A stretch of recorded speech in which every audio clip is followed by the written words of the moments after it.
ఈనాటి కార్యక్రమానికి 32 సంవత్సరాల తర్వాత మిత్రుడు చక్రపాణి గారు చెప్తున్నట్టుగా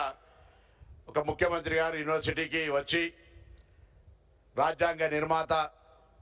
మనం ఈరోజు 76వ గణతంత్ర దినోత్సవ వేడుకలు జరుపుకునే శుభ సందర్భాన అంతా విద్యావంతులు విద్యావేత్తలు సమాజంలో మార్గదర్శకత్వం చేసేటువంటి ఈ సభలో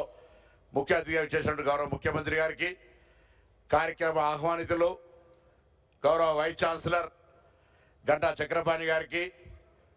చీఫ్ సెక్రటరీ గారికి అదేవిధంగా విద్యాశాఖ ముఖ్య కార్యదర్శి గారికి హైయర్ ఎడ్యుకేషన్ కౌన్సిల్కు మిగతా వైస్ ఛాన్సలర్లకు ప్రొఫెసర్స్కు విద్యార్థులకు మిగతా అందరు కూడా పేరు పేరున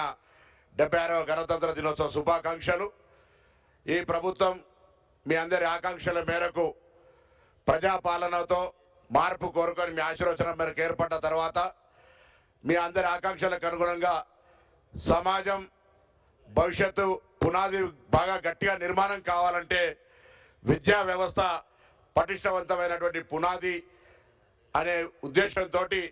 ప్రభుత్వం ఏర్పడగానే అమ్మ ఆదర్శ పాఠశాలల నుంచి ప్రారంభమై ఉపాధ్యాయ వర్గంలో ఉన్నటువంటి అసహనాన్ని తొలగించడానికి ప్రమోషన్లు బదిలీల ప్రక్రియతో సహా నియామకాలు చేపట్టి అనేక ఇన్ఫ్రాస్ట్రక్చర్తో సహా వారికి సంబంధించినటువంటి హాస్టల్లో చదువుకునే పిల్లల యొక్క మెచ్చార్జీలతో సహా అనేక రకాల కార్యక్రమాలను చేస్తూ ఈ బేసిక్ ఎడ్యుకేషన్ సిస్టమ్ను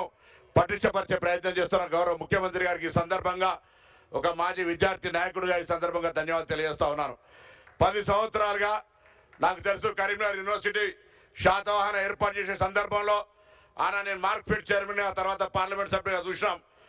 వైస్ ఛాన్సలర్ను కూడా నియమించుకోలేనటువంటి పరిస్థితి నుంచి ఈరోజు స్వయంగా ఇప్పుడే మిత్రులు గంటా చక్రపాణి గారు చెప్పినారు, వైస్ ఛాన్సలర్లకు కూడా యూనివర్సిటీల అభివృద్ధికి ఏ విధంగా పనిచేయాలి, కార్యాచరణ ఏంటిది అనేటువంటి ఒక సూక్ష్మ కార్యక్రమాన్ని కూడా ఇచ్చి విద్యా వ్యవస్థను పటిష్టపరచడానికి కార్యాచరణ తీసుకుంటుంది. ప్రభుత్వం ఒకటే సరిపోదు, ప్రభుత్వ కార్యాచరణ ప్రభుత్వం యొక్క ముఖ్య ఉద్దేశం ఒకటే సరిపోదు. దయచేసి ఇక్కడికి విచ్చేసినటువంటి పెద్దలు హరగోపాల్ లాంటి వాళ్ళు పెద్ద ప్రొఫెసర్స్ కానీ